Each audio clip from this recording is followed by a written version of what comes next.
New bill in Illinois would reduce the amount of liability for a business that they could face for violating people's biometric privacy rights. Illinois Capitol Bureau Chief Max Cotton explains the proposal.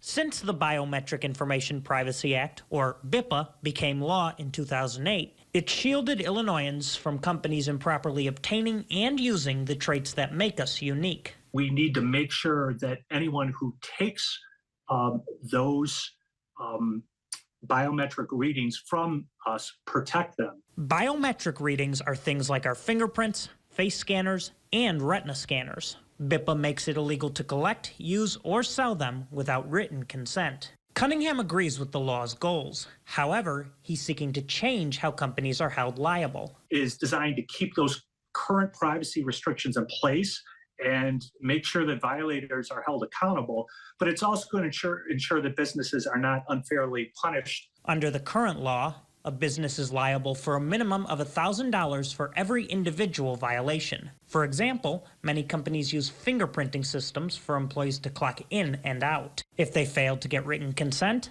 they could be liable for a minimum $1,000 for every individual swipe. Cunningham's bill would change it to violations being per person instead of per collection, meaning each employee, no matter how many times they clocked in, would only count for $1,000. If it is a technical violation, say related to not getting written consent, then the penalty should be lower. It should not be a kind of penalty that puts your business out of existence. Companies can be liable for larger judgments if they're found to intentionally violate BIPA. In Springfield, Max Cotton, WGEM News.